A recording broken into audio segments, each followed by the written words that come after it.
¿Qué ocurre cuando contar una verdad puede terminar en una demanda? ¿Qué pasa cuando un periodista decide no publicar una investigación porque teme por su seguridad?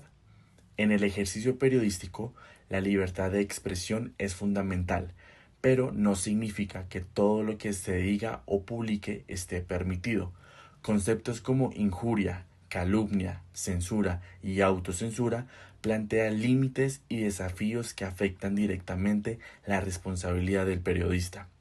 En Colombia, la Constitución protege la libertad de expresión y de información, pero también establece la responsabilidad social de los medios y garantiza el derecho a la rectificación. Además, señala expresamente que no habrá censura. Por eso, entender la diferencia entre estos conceptos es fundamental para ejercer un periodismo responsable. Comencemos por la injuria. En Colombia, la injuria consiste en realizar imputaciones deshonrosas contra otra persona, es decir, afectar su honra mediante afirmaciones que pueden resultar ofensivas o degradantes. La calumnia, en cambio, es más específica. Consiste en atribuir falsamente a otra persona la comisión de una conducta que constituye un delito. Ambas están contempladas en el Código Penal colombiano y pueden generar consecuencias penales, incluso cuando estas conductas se realizan mediante medios de comunicación o mecanismos de divulgación colectiva. Existen circunstancias especiales de agravación.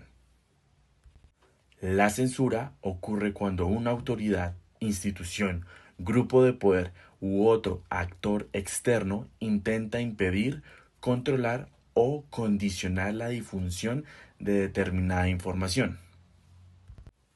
La autocensura no necesariamente existe una prohibición directa.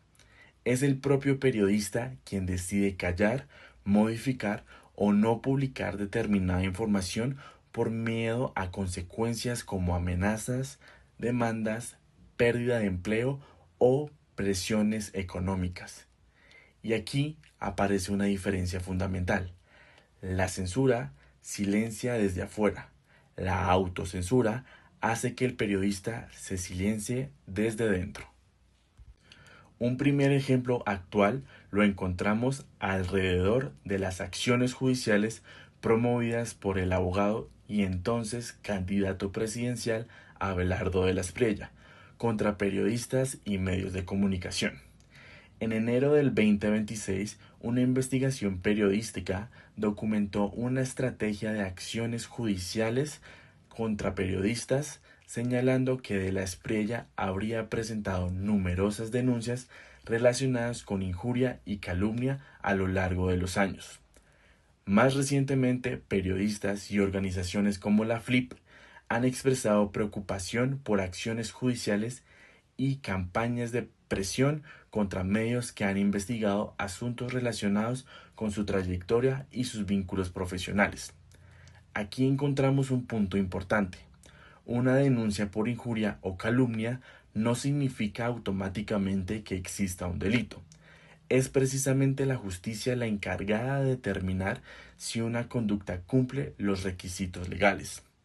El problema aparece cuando el uso reiterado de mecanismos judiciales pueden producir un efecto intimidatorio sobre los periodistas. Un periodista puede comenzar a preguntarse, ¿publico esta investigación o me expongo a una demanda? Y cuando esa pregunta termina provocando que una información de interés público deje de publicarse, estamos en el terreno de la autocensura. Por eso, el reto está en encontrar un equilibrio entre proteger la honra de las personas y garantizar el derecho de la sociedad a recibir información de interés público. Un segundo caso se presenta en Arauca, especialmente durante el contexto electoral del 2026.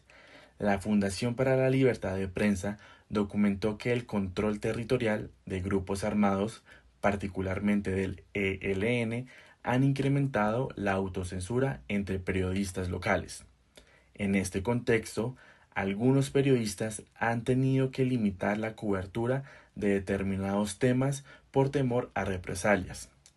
La situación es especialmente grave porque el periodista no necesariamente recibe una orden formal que diga no publique esto. El miedo y las amenazas generan el mismo resultado. La información deja de circular. La FLIP también documentó durante el proceso electoral restricciones y presiones sobre periodistas, incluyendo casos en los que se exigió modificar o retirar información publicada.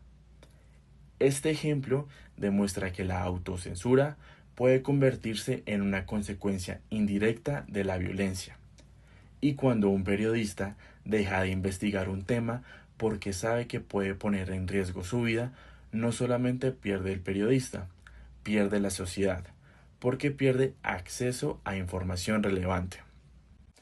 Frente a estas situaciones aparece la ética profesional.